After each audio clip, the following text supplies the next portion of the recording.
Bon matin, gens du Québec, bon après-midi, gens d'Europe, bienvenue à cette émission quotidienne Les Voix du Cœur, accompagnée du chroniqueur Goulven Bazir. Bon matin, Goulven.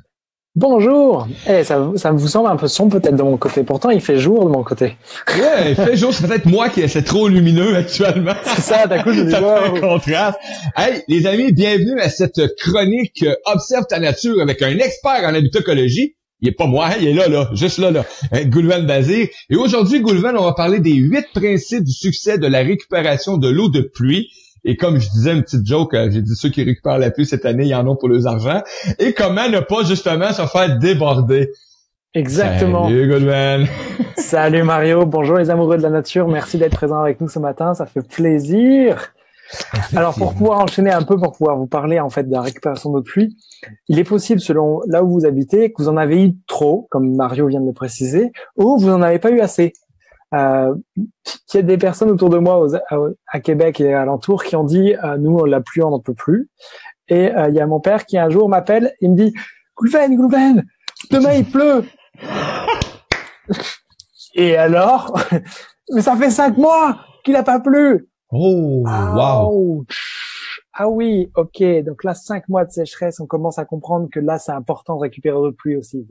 Effectivement. Et dis-moi, Goulven, là, bon, tu vas nous donner là, des façons de récupérer avec succès cette eau de pluie-là. Mais moi, je pense toujours à la question, j'ai déjà mis un baril, là, OK?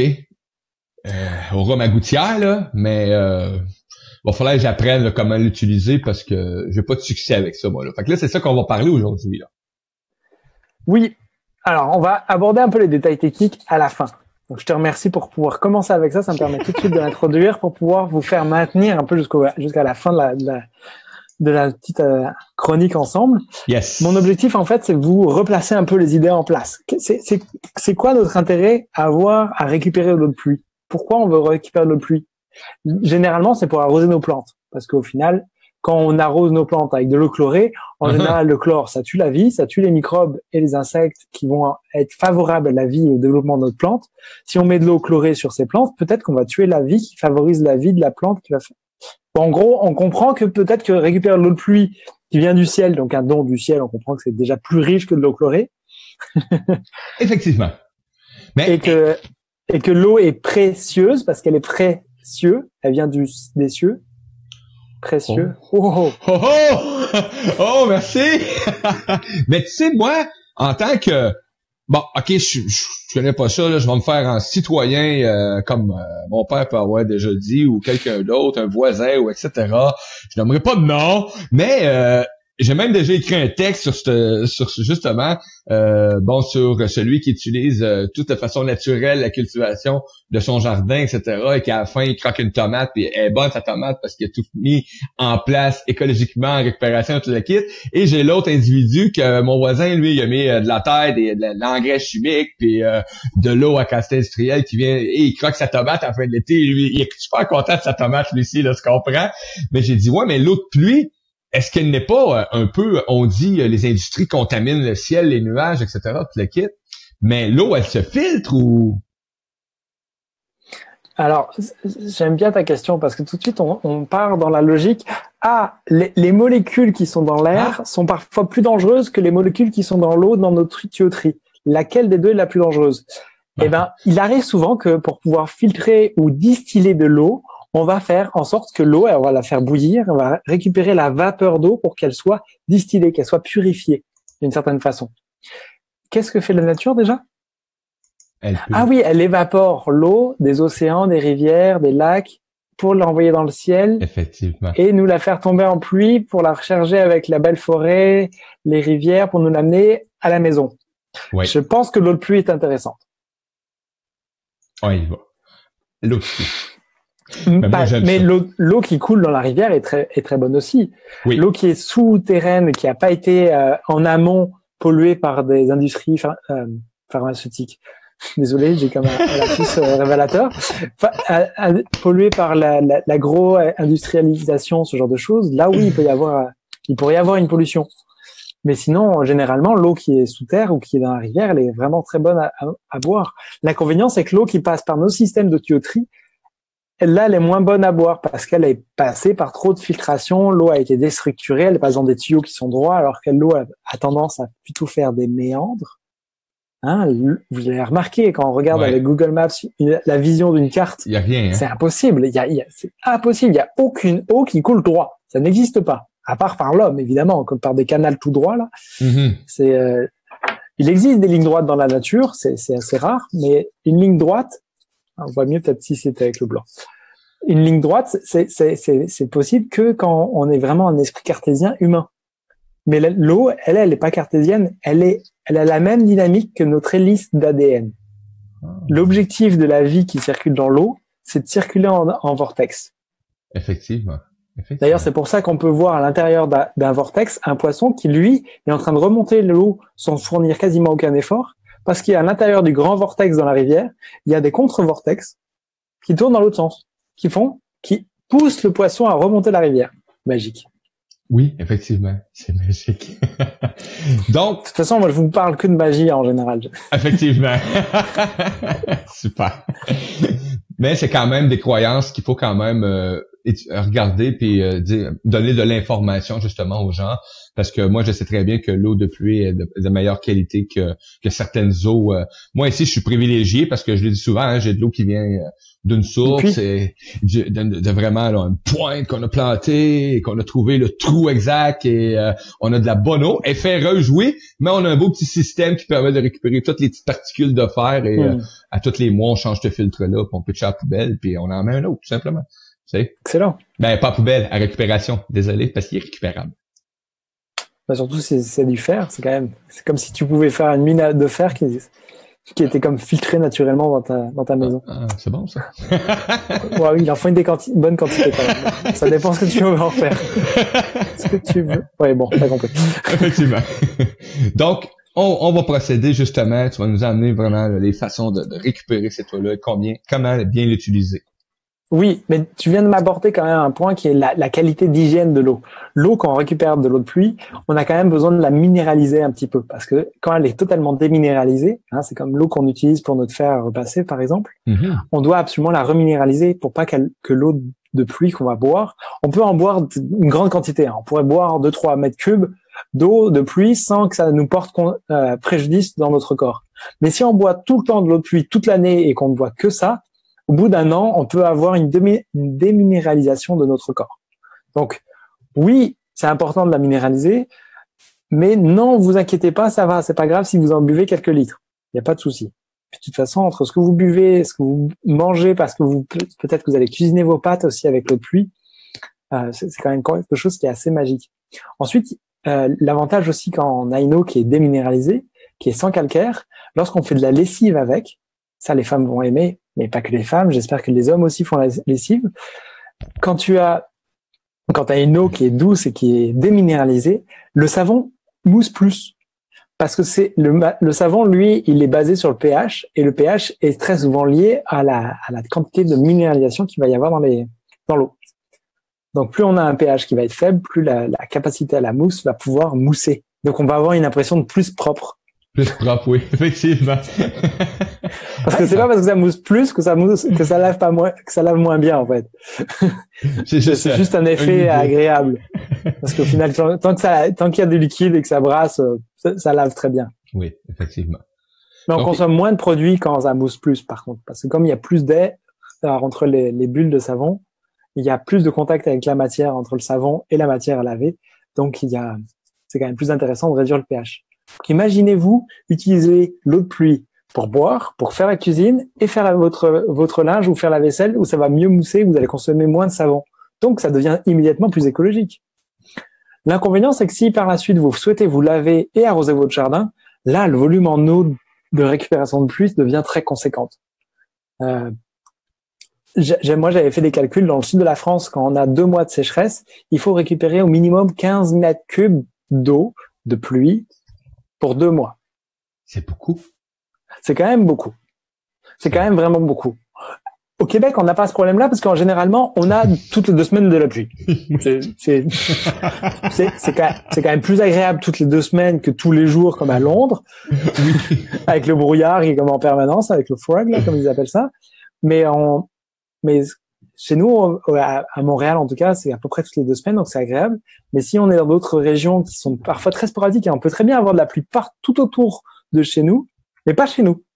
Oui, c'est pour la simple et bonne raison que le vent va circuler, va être pris avec les montagnes, avec le courant marin, avec le fleuve Saint-Laurent, avec la mer, l'océan, qui va faire bouger les nuages de telle façon que la pluie va pas toujours tomber au bon endroit.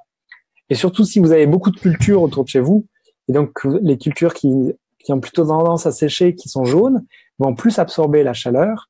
Et quand ils absorbent plus la chaleur, ils vont avoir plus de colonnes thermiques, qui vont être très pratiques pour les parapentistes, qui vont pouvoir remonter les colonnes thermiques, mais ces grosses colonnes thermiques vont faire pousser les nuages, vont faire en sorte que là où il y a beaucoup de champs dans votre espace où il n'y a pas beaucoup plu depuis longtemps, il va encore moins pleuvoir parce que ces colonnes thermiques vont pousser les nuages ou vont les faire contourner pour éviter qu'il pleuve là où il y en a encore plus besoin. C'est quand même... C'est incompréhensible. Si, c'est super compréhensible en fait. Oui, dans le fond.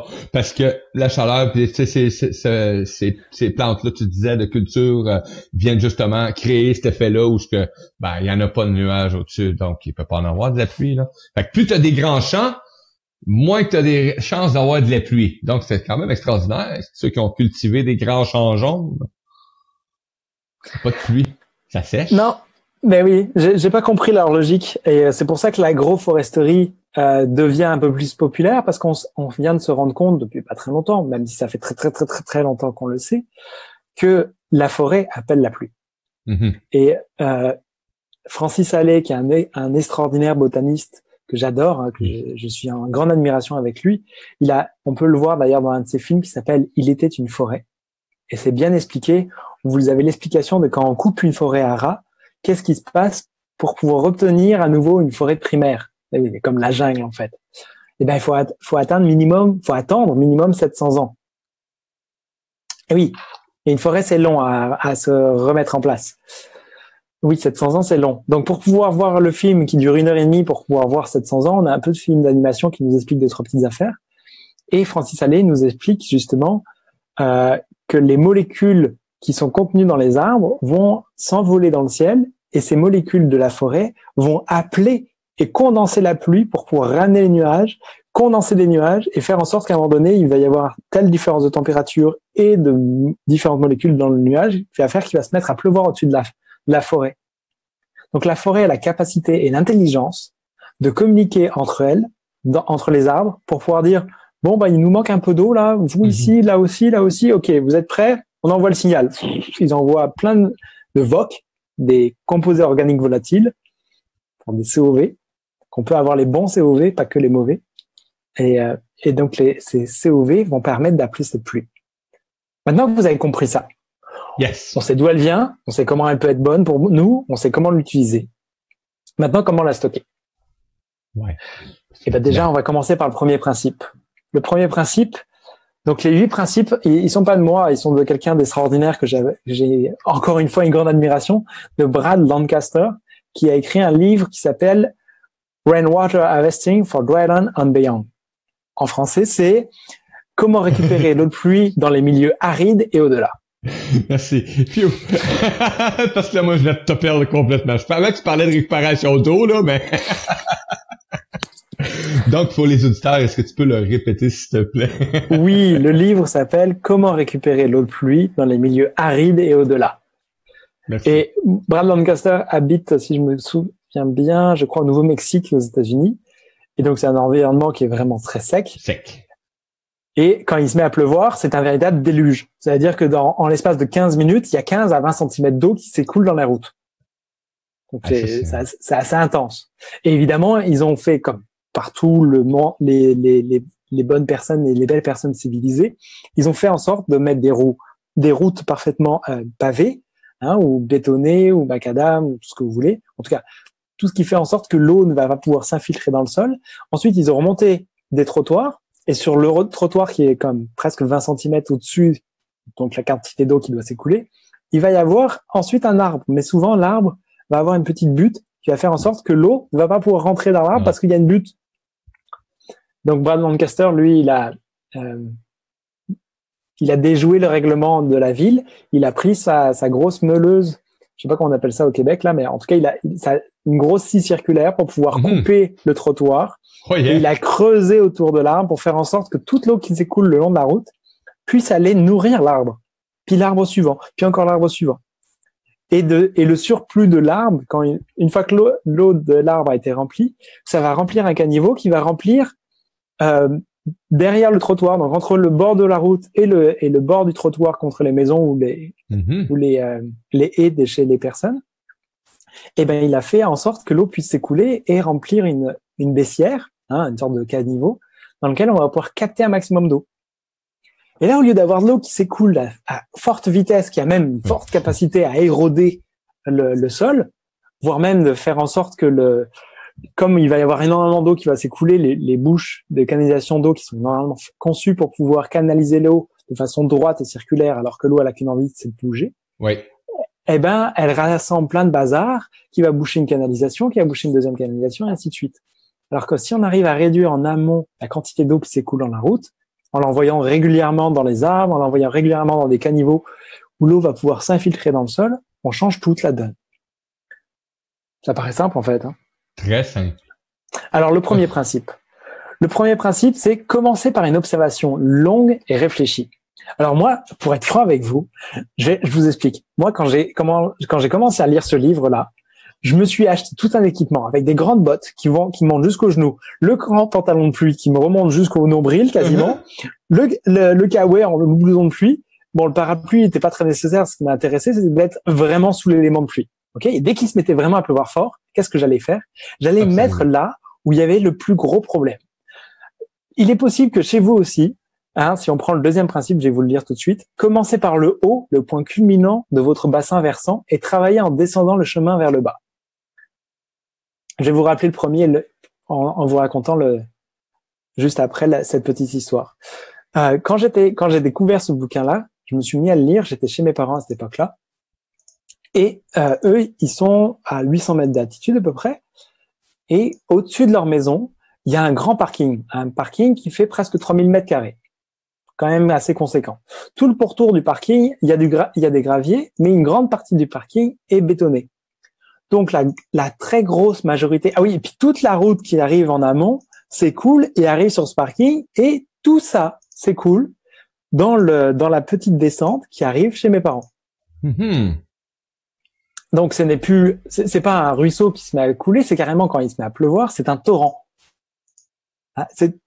La pluie n'a pas besoin d'être torrentielle, c'est simplement qu'il y a une telle surface de captage de l'eau de pluie qui arrive dans la maison qui fait que ça déborde complètement.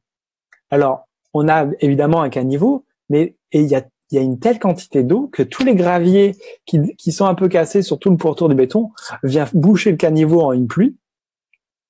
Et le surplus de l'eau va un petit peu à peine chez les voisins, mais la quasi-totalité s'écoule chez mes parents et s'écoule sur les escaliers qui arrivent devant le pied de la maison, sur la façade nord.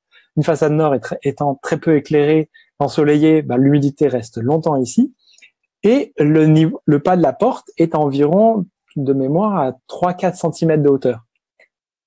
Mais si on a le même type de pluie torrentielle que Brad Lancaster avec 15 cm, et que là, d'un seul coup, on a capté une immense quantité d'eau, sur plus de 3000 m2, qui arrive en l'espace de 20 minutes chez mes parents, qu'est-ce qui se passe? Il se passe que l'eau, elle monte, et si les canalisations sont grosses comme celle-ci, alors qu'il y a un débit d'eau qui est grand comme ça, l'eau se met à monter et rentre dans la maison. Je sais pas vous, mais c'est quand même idiot. Quand tout autour de nous, on a de la forêt, on a de la capacité naturelle qui est disponible par la nature pour absorber le surplus d'eau, pour pouvoir la diffuser à l'intérieur du sol, on pourrait peut-être éviter ce problème d'inondation. Donc là, on va relire le premier principe. Commencer par une observation longue et réfléchie pour pouvoir comprendre qu'est-ce que je suis allé faire dès qu'il se mettait à pleuvoir. Je partais, dès qu'il se mettait à pleuvoir fort, je partais sous la pluie, observer qu'est-ce qui se passe. Et là, j'ai fait comme les enfants. Je me suis amusé à faire des moulins. Donc, je me suis mis à déplacer les cailloux, les graviers, le caniveau. J'ai commencé à faire des ralentissements. Et une eau qui s'écoule, la seule façon de la ralentir, et ça c'est le principe qui est commencé petit et simple. J'ai fait donc des petits systèmes pour pouvoir ralentir l'eau. Et je sais pas si vous avez déjà observé une rivière, mais quand il y a une cascade, l'eau s'écoule rapidement, alors que quand on est au milieu d'un bassin, on a l'impression qu'il n'y a pas de courant et que l'eau s'écoule tout doucement. Eh bien, cet énorme bassin a une capacité à absorber la grande force de la cascade qui lui tombe dessus. Donc, l'objectif premier, lorsque vous avez une grande quantité d'eau qui arrive, donc ces 3000 mètres carrés qui arrivent et qui absorbent toute cette eau, qui ramène toute cette eau à la maison, il faut faire en sorte de lui proposer plein de bassins, une grande quantité de bassins. Et une fois qu'on a tous ces bassins, et ben là, on commence à avoir une ressource qui va arriver dans un deuxième bassin. Ce deuxième bassin ralentit encore l'eau et on a une troisième ressource et ainsi de suite. Je vous parle de ressources. C'est parce que à chaque fois que le bassin se remplit, et ben le surplus n'est pas un déchet, mais une ressource en eau. Et cette ressource en eau, on fait en sorte de faire qu'elle va pouvoir s'écouler doucement et tranquillement dans le caniveau pour pouvoir l'envoyer dans le sol, pour que le sol puisse capter et accumuler un maximum d'eau. C'est bizarre, on parle de récupération d'eau de pluie, je vous ai pas encore parlé de bassines, je vous ai pas encore parlé de jerrycan ou quoi que ce soit, je suis en train de vous parler du sol. Simplement. Et pourquoi il nous parle de ça? C'est tout simplement parce que le sol, il est capable d'absorber peut-être 15 000 litres d'eau à l'heure. Wow. Donc, c'est quand même très intense. Non, excusez-moi, 15 000 litres d'eau, ça c'est pour un grand arbre. Le sol, suivant la capacité du sol, on est capable d'absorber à peu près 50 litres à l'heure, c'est ça. Si on est un sol sablonneux et pas trop argileux. Et si on arrive à le diffuser, à envoyer le surplus dans une forêt naturelle où il y a beaucoup de feuilles qui est tombée, on arrive à absorber encore plus d'eau que ça. Donc, wow. de quoi on a besoin pour pouvoir absorber de l'eau? On a besoin de terre arable, on a besoin d'arbres, parce que l'arbre en lui-même, déjà, son feuillage va ralentir l'écoulement de l'eau qui va tomber sur le sol. L'avantage de l'arbre aussi, c'est que si vous avez un parking et que vous avez des arbres et que vous mettez vos voitures sous l'arbre, il est fort probable que l'été, vous allez en plus pouvoir avoir de l'ombre pour éviter que vous ayez à enclencher la clim trop vite dans votre voiture. Donc, il n'y a que des avantages. Et les feuilles qui vont tomber, elles vont pouvoir constituer les bassins et boucher un peu les trous des bassins pour faire en sorte que le bassin devienne plus efficace et ralentisse mieux, de façon plus intense, les prochaines grosses pluies. Yes. Julven, j'ai un problème ici actuellement. Ça sera pas. Je vais te laisser continuer. Ça cogne. D'après moi, les gars qui sont en train de faire. Ici, actuellement, on a un phénomène qui se passe. On nous fait présenter l'eau et les égouts. Ils veulent nous faire boire l'eau de la ville et ils nous veulent faire enlever nos fosses septiques pour qu'on soit dépendant de la ville. Donc, parce que là, je pense qu'on va défoncer la porte si j'y vais pas.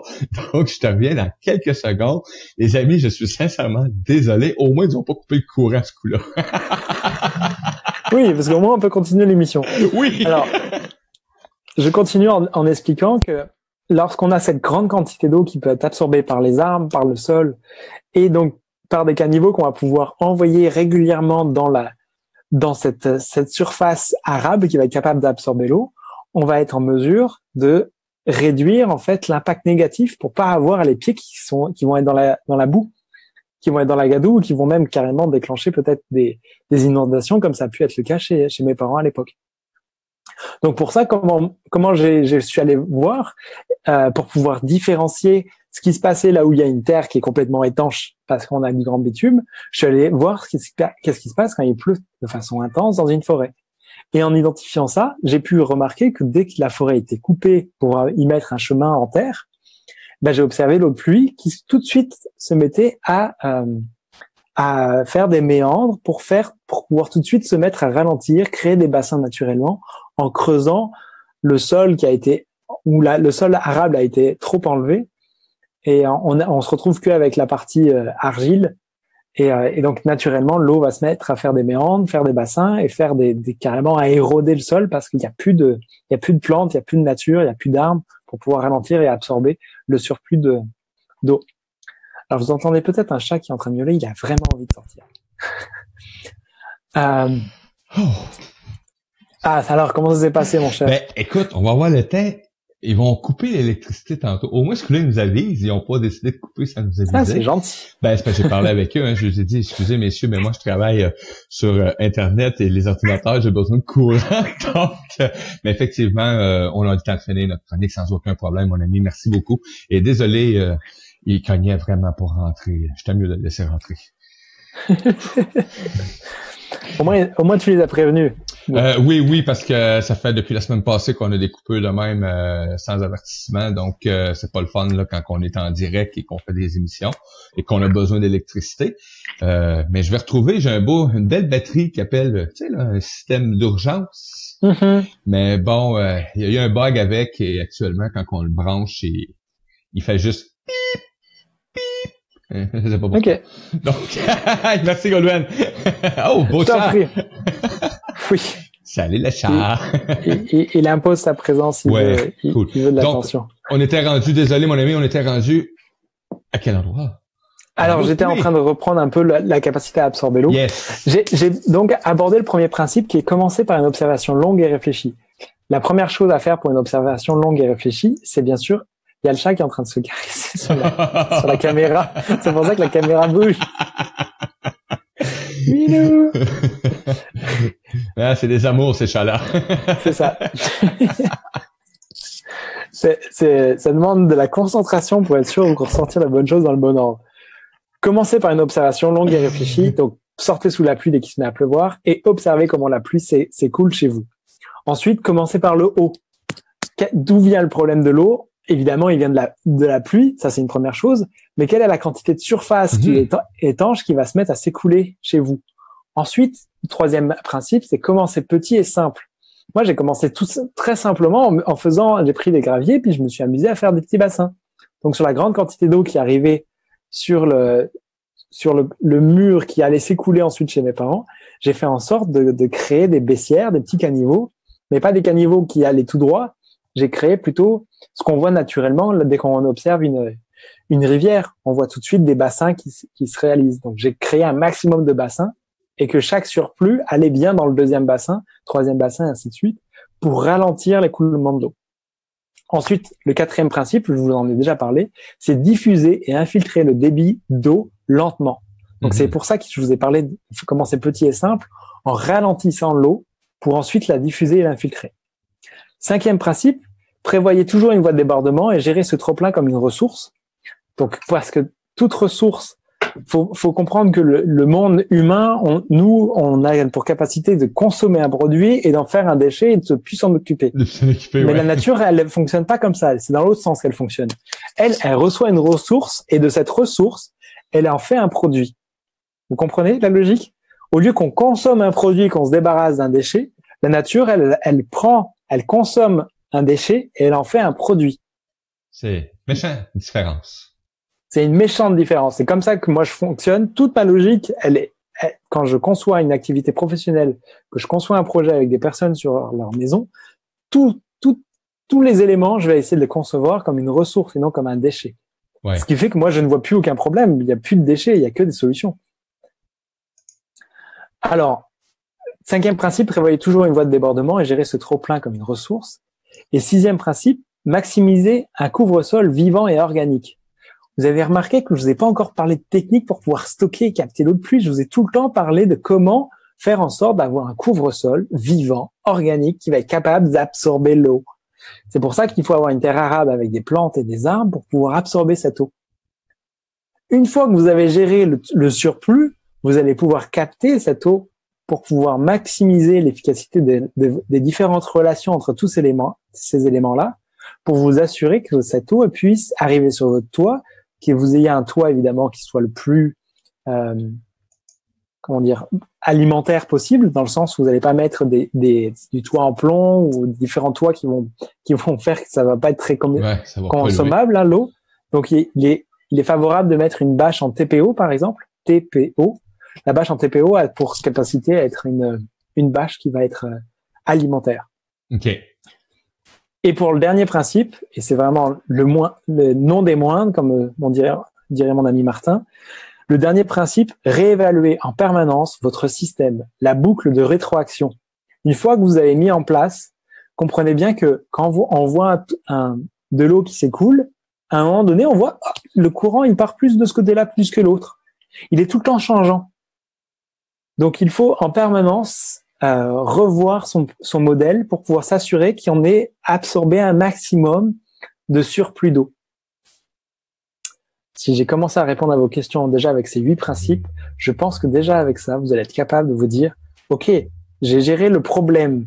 Maintenant, je sais comment éviter d'avoir les pieds dans l'eau, je sais comment capter l'eau, je sais quelle est la qualité de l'eau. Et si vous avez encore des questions, vous pouvez réécouter l'émission ou vous pouvez me contacter sur facebook.com/observe ta nature. Et ça me fera un grand plaisir.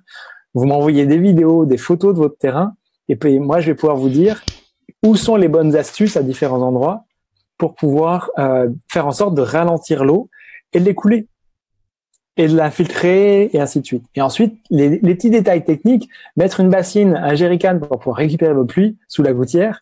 Excusez-moi, mais vous n'avez pas besoin de la technicité pour ça. Je pense que vous en êtes capable seul. À condition que la gouttière reste en place, moi, elle est arrachée. La neige cet hiver a fait... Il n'y a plus de gouttière. Alors, pour ça, il faut installer une gouttière qui est qui prend simplement le jet de l'écoulement de pluie, mais qui va être dessous le jet de la glace qui se barre avec la gouttière. C'est ça. Oui, la tendance qu'on a ici au Québec, je sais pas, on dirait qu'ils ont une façon d'installer les gouttières que si tu as un problème de toi avec de la glace, ça part avec. Je sais pas pourquoi, c'est comme ça. Peut-être qu'il va revenir à tous les heures poser ma gouttière, j'ai aucune idée. Je comprends pas non plus. Mais j'ai décidé cette année que j'étais pour attendre. Cet hiver, je remets pas là. J'ai pas mis, on avait mis des tracks aussi pour empêcher, mais ça fait juste une accumulation de glace au lieu de faire écouler.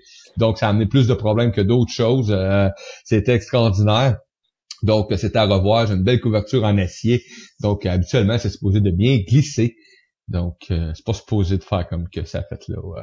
Mais à part qu'on a une perte de chaleur intense à cause de l'isolation, etc. Donc, ça, t'as moins d'isolation si t'enlèves la neige. La neige apporte de l'isolation sur le toit quand t'as pu. Ouais, mais j'ai un problème de toiture qui fait qu'il faut pas que ça soit trop pesant. La neige est très pesant, mon ami. Mais je sais pas qui a construit chez toi, mais je pense que c'est des Québécois et je pense que les Québécois, de fait, ils savent qu'il va neiger. Ouais. S'ils conçoivent et construisent un toit qui est pas capable de supporter la neige, dans un environnement, il peut y avoir jusqu'à 2 mètres de neige. Je pense que il faudrait peut-être changer de compagnie. Leur faire le toit. Ouais, ou refaire le toit, mais là c'est dommage parce que normalement un toit en acier, comme tu viens de nous décrire, normalement on investit une seule fois 50 et c'est ça, et c'est parti pour 50 ans. Et c'est bon pour longtemps, oui, effectivement. Mais c'est juste quelques petites choses à revoir, effectivement, dans la disposition, je crois, de certains détails. Et oui, c'est beaucoup d'apprentissage quand on veut commencer justement à avoir une maison plus en harmonie avec ce qu'on est aussi, avec la nature, etc. Tout le kit. Ça demande beaucoup aussi d'adaptation et de changer aussi certaines façons d'utiliser nos produits, nos matériaux et la façon de les installer aussi. Tu parles de récupération d'eau de pluie. Moi, actuellement, je pourrais en accumuler à quantité industrielle, on s'entend, là. C'est extraordinaire même. On a souvent de la pluie. Est-ce qu'on peut se construire aussi des méga bassins pour récupérer cette eau-là ou alors que cette eau-là va stagner ou il y a un moyen de... Et là, moi, j'avais une vision avec l'eau de pluie, OK? Je l'ai récupéré l'eau de pluie, l'envoyer dans un bassin, m'a fait une chute naturelle où je pouvais me baigner aussi en même temps parce qu'il y a un système de plantes et de terre, tout filtrer l'eau, mais bon, ça prend beaucoup d'installation et beaucoup de temps à mettre en place. Mais je trouve ça cool. J'ai vu ça quelque part où ce que tout était récupéré comme eau et ça se refiltrait de façon naturelle et il pouvait même s'asseoir dedans et relaxer. Ça, c'est quand même bon, là. Mais oui, vraiment, ça existe avec la phytoépuration en filtre planté de roseau, c'est vraiment très efficace comme système. On est capable de filtrer plus de 90% des déchets que nous, on va pouvoir évacuer. Et si tu fais ça en amont avec de l'eau de pluie, ça sera encore plus facile à la filtration plantée de roseau parce qu'elle va être moins acide, elle va être plus en harmonie avec la nature pour pouvoir être filtrée. Donc ça, c'est vraiment intéressant. Si en plus, derrière toi, tu vas en faire un bassin naturel pour en faire comme une piscine, c'est vraiment possible. Et oui, dans ces cas-là, c'est intéressant d'avoir affaire avec une bâche TPO ou une bâche EPDM. C'est tout à fait réalisable. L'inconvénient, c'est qu'il est probable que si tu la mets à l'extérieur pour pouvoir te baigner dedans, elle va geler. Donc ça peut être un inconvénient quand même si tu veux utiliser cette eau pendant l'hiver. Ça dépend de ton usage, ça dépend de ton besoin. Si c'est uniquement pendant la période où il ne gèle pas, il n'y a pas de souci. Mais il est possible aussi de cumuler ça avec une autre bâche, pas une bâche, mais un autre, comment on appelle ça déjà? Un gros, Un citerne? c'est une citerne mais souple. OK. C'est une citerne d'eau de pluie qui est souple. Et cette citerne d'eau de pluie, elle est comme un gros matelas en plastique semi-rigide. Et à l'intérieur de cette grande machine en plastique, au milieu, il y a comme une cotte de maille. Et cette cotte de maille va naturellement bouger en permanence et va faire en sorte que l'eau ne peut pas geler. Parce que tant qu'il y a un mouvement, l'eau ne gèle pas. L'eau ne gèle pas, ouais, effectivement. Et vous l'avez remarqué quand vous voyez des ruisseaux ou des torrents, tant qu'il y a de l'eau qui coule, sous la glace, ça coule. Tout le temps, tout le temps, Ouais. tout le temps. Wow. Donc ça sera toujours pareil chez vous. Et de préférence, ça, vous pouvez le mettre sous votre terrasse, sous la maison si vous avez un espace, ou dans un espace, même dans la maison, il peut y avoir des grandes surfaces abandonnées. Si vous n'avez pas une surface très élargie, là, c'est possible d'avoir des citernes en plastique. Et j'ai plutôt tendance maintenant à favoriser plutôt le plastique parce qu'il va être plus alimentaire que le béton. Oui. Pour la simple et bonne raison que le béton, il est vraiment très bien sur les 3 à 5 premières années. Dès qu'on commence à vouloir aller le laver, le nettoyer et l'entretenir sur le long terme, c'est moins facile et ça se nettoie moins facilement que le plastique. Donc, sur le long terme, c'est moins alimentaire. Et on s'entend bien que l'objectif, quand même, c'est quand même de boire et de manger avec cette eau de pluie. Effectivement. Et c'est pas très compliqué de récupérer cette eau de pluie dans le plastique, de la mettre dans un petit filtre pour la reminéraliser juste ce qu'il faut pour ensuite la consommer facilement. Et on peut très bien faire un double filtration, avoir une triple filtration pour l'eau à boire et à cuisiner, et avoir une simple filtration pour la machine à laver, la vaisselle et même pour prendre sa douche. Parce que c'est de l'eau de pluie au final. On peut en boire quelques gouttes, il n'y aura aucun risque sur votre santé. On est tous, quand on est jeune, on fait tout ça, hein. Ben, même moi, encore des fois, je suis sous la pluie, j'adore être sous la pluie, honnêtement. J'adore l'effet de, ça fait du bien, là, c'est extraordinaire. Prenez on nous dit quasiment que la pluie est menaçante, hein, de se protéger, de se mettre à l'abri. Non, c'est excellent de se faire couvrir de cette eau de pluie-là. Et d'ailleurs, quand on était jeune, un enfant, même encore aujourd'hui, qu'est-ce qu'on fait? Ben, avec les garçons, quand on a la chance, c'est go dehors quand il mouille et, bon, pas quand il y a des éclairs à pu finir, là, hein, parce que il aime pas les orages et de un. Moi, ça me dérange pas, j'adore aller voir les orages, mais quand même, il faut garder quand même aussi le côté, sécuritaire de la chose. Ben bon, moi je me dis, il y a un éclair sur 1 million t'as une chance sur 1 million de faire atteindre par un éclair. Là. Fait que, c'est une affaire, c'est parce que t'as été chanceux. On peut le dire comme ça. Bon, mais quelque part, oui, juste d'aller sous la pluie de même, juste de prendre la conscience de se laisser justement tomber la pluie dessus, là, c'est quelque chose de vraiment extraordinaire. En tout cas, moi, c'est ce que j'aime à l'occasion. J'aime le faire. C'est comme ça que j'ai commencé l'interview, la chronique, parce que justement, l'idée, elle est de faire en sorte d'observer la pluie. Et si tu n'observes pas la pluie, comment elle s'écoule, chacune des gouttes, quand elle s'accumule à différents endroits, si tu l'observes pas comment après elle s'écoule par la suite, tu peux pas la valoriser. Et si tu la vois pas naturellement dans la nature ou autour de chez toi, et que tu comprends pas comment s'écoule l'eau, ça devient peut-être problématique de dire, bah oui, je vais la récupérer sur mon toit, je vais la mettre dans la gouttière et puis dans un jerrycan. Oui, mais toute la grosse quantité d'eau de pluie, le meilleur endroit pour la stocker, c'est dans votre terrain. Parce qu'une fois qu'elle est stockée dans le terrain, bah, votre sol, il est humide. Et une fois que le sol est humide, bah, il va mettre longtemps avant de pouvoir évaporer. D'ailleurs, est-ce que vous avez une idée de la composition du sol? Chez moi? Non, mais de façon générale, globale.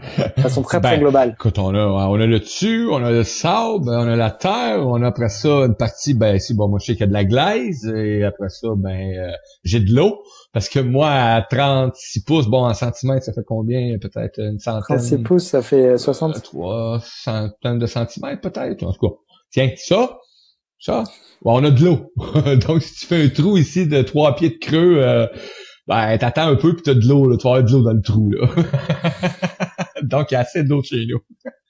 Oui, ça c'est sûr.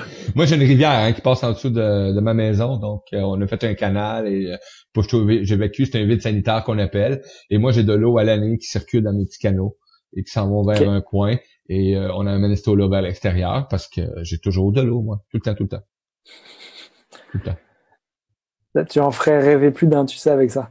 Parce qu'il y a bien du monde, tu sais, il y a la majorité des villes et des villages qui se sont installés sur quasiment partout sur la planète, en dehors du Québec, se sont installés parce que à un endroit précis, il y avait de l'eau.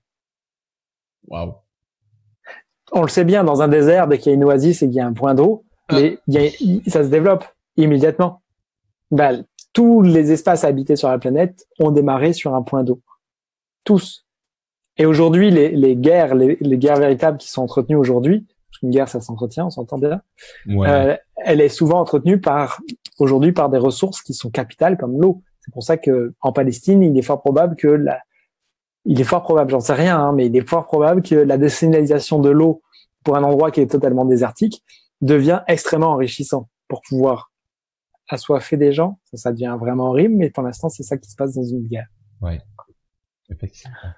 Donc on comprend même l'impact politique que l'on peut avoir à récupérer son eau de pluie. Récupérer l'eau de pluie chez soi, on n'est plus en train d'essayer d'aller récupérer l'eau loin et donc d'avoir un impact économique et énergétique sur des pays à l'extérieur de chez nous dès qu'on capte l'eau juste au-dessus de nos têtes. C'est juste là. Et en plus, c'est envoyé par les dieux. Ça fait solennel, mais c'est vraiment précieux. L'eau de pluie est vraiment précieuse. L'eau, c'est la vie, on l'entend bien. Donc, oui. Je suis en train de vous rebâcher des choses qui est évident, mais si on rentre un peu dans le cœur du sujet, on se rend bien compte que oui, je vais pas juste la récupérer dans un jerrycan, je vais aussi en faire en sorte que l'eau elle va pouvoir s'infiltrer dans le sol tout autour de chez moi.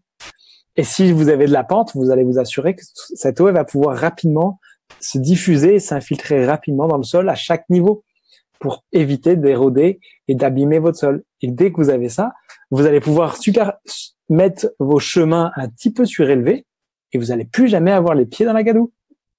Et donc, ça va plus déborder. Parce que tout excès d'eau va être renvoyé tout le temps sur un arbre, une plante, une petite baissière où il y aura d'autres arbres, d'autres plantes. Vous allez pouvoir cultiver. Et si vous avez de la pente, vous allez pouvoir cultiver sur tous les niveaux et votre bassin à la fin, votre étang aura tellement ralenti l'eau que le surplus va toujours s'écouler délicatement, ce qu'il faut pour redonner ça à la nature par la suite, ou chez le voisin. Ça dépend de ce que vous avez autour de chez vous. Effectivement. Mais vous allez en envoyer beaucoup moins chez le voisin si vous avez pu la ralentir et la filtrer de façon 10 fois supérieure grâce au sol. Donc, wow. Je redonne la référence du livre. Je vous invite fortement à lire Comment récupérer l'eau de pluie en milieu aride et au-delà de Brad Lancaster. Je vais transmettre l'information à Mario pour qu'il puisse l'ajouter sous la vidéo. Parfait, merci. Ça va être plus facile. Oui, ça va être plus simple. Écoute, Goldman, c'est vraiment agréable. Récupérer l'eau de pluie, 8 vraiment conseils extraordinaires. Et c'est des choses qui peuvent se mettre en place quand même très facilement pour les besoins. Hein. Pour commencer, de toute façon, moi je dis toujours, commencer par un minimum au moins. Hein, pour après élaborer le maximum tout simplement et pour avoir des conseils aussi et des détails, avoir des gens aussi qui sont on va le dire là même, hein, spécialisés dans le domaine, hein, parce que moi tu sais que j'ai pas fait grand chose avec mon eau de pluie là, hein. Je me suis tanné là, puis c'est ça. T'as une surplus de ressources. Moi, c'est évident que la plupart des personnes qui ont fait appel à moi pour ce genre de problème, c'est parce que justement, ils ont trop d'eau ou que quand ils en ont pas du tout et que d'un coup elle arrive, il y en a trop. Ouais. Donc moi, c'est là où je me fais un plaisir de pouvoir aller. Si vous voulez me faire venir sur votre terrain, merci de vous assurer qu'il fasse pas beau, qu'il va pleuvoir. Ce serait beaucoup plus rentable. Sinon, je vais devoir revenir. Il annonce la pluie, justement. Est-ce que tu peux me...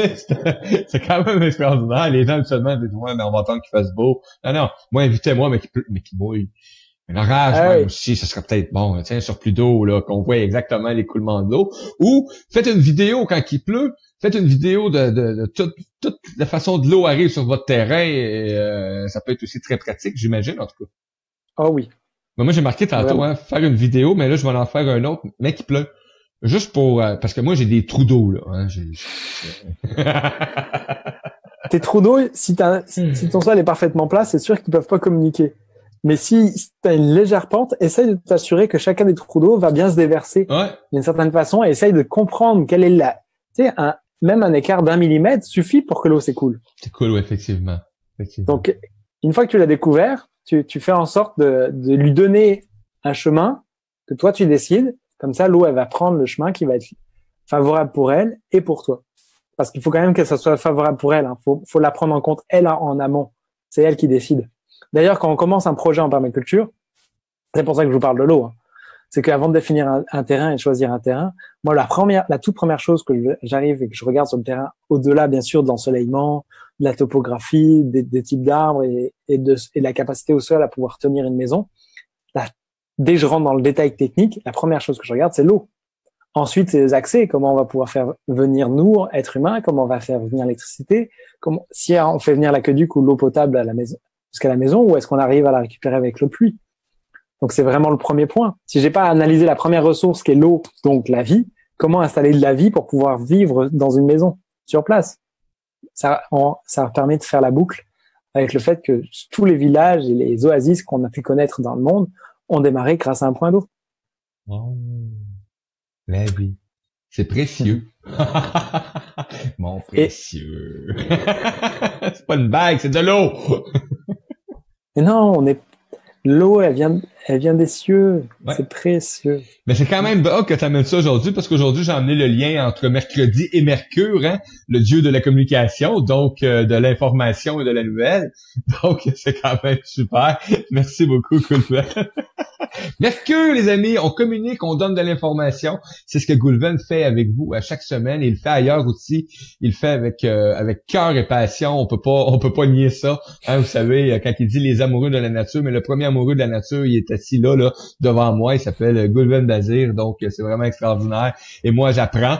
Et c'est un apprentissage à chaque fois qu'on fait des chroniques parce que vous savez, il y a beaucoup de choses que je m'intéresse, mais de plus en plus, je m'intéresse beaucoup à la nature. Donc, je cherche des solutions à court, moyen, long terme, justement pour être de plus en plus en harmonie avec cette nature, parce que pour moi, le désir d'être, pas de devenir autonome dans le sens que je me fous de la société, n'importe quoi. Je veux apprendre à être autonome de façon éco-responsable aussi, et aussi pour donner aussi aux gens, à l'entourage, dire, ça se fait. On peut devenir éco-responsable et autonome de certaines façons, en faisant beaucoup plus attention à notre planète mère qui nous nourrit à chaque jour et qui nous héberge de la minute qu'on vient au monde dans le corps physique et jusqu'à temps qu'on quitte.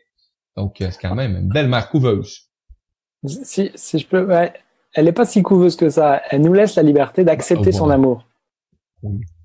Parce que quand on commence à l'observer et à l'accueillir, cet amour, je peux vous assurer qu'elle est généreuse. Elle est très généreuse. C'est à nous de l'observer et de l'accueillir. Et quand on l'accueille et qu'on n'est pas en train de dire « Non, je veux pas l'eau, je vais la canaliser dans des tuyaux droits », et ben là, ça marche pas. Tandis que quand on observe cet amour, cette générosité, qu'on arrive à jouer avec et à faire en sorte de fonctionner comme la nature, en faisant comme la forêt, ben là, vous allez pouvoir cohabiter avec la nature. Tout simplement. Merci. C'est un plaisir. Merci Mario, merci à tous les amoureux. Écoute, Goulven, j'invite les gens à communiquer avec toi, à aller chercher de l'information, à prendre rendez-vous avec toi, juste te lâcher un petit call, aller sur Observe ta nature sur Facebook aussi. Donc, tu vas prendre le temps. Je sais qu'actuellement, t'es une personne quand même qui est beaucoup impliquée dans le domaine actuellement. Donc, moi, je vais te laisser aller prendre une pause. Et on se revoit la semaine prochaine avec une autre excellente chronique, parce que c'est toutes des excellentes chroniques. Donc, on se revoit avec une autre chronique la semaine prochaine. Le sujet va être à venir dans les prochains jours. Donc, Goulven va me faire parvenir le sujet. Ça me fait plaisir de participer avec toi. Merci beaucoup, Goulven Bazir. Ça me fait grand plaisir. Merci à tous les amoureux de la nature. Merci Mario. Ciao, ciao. Ciao, ciao.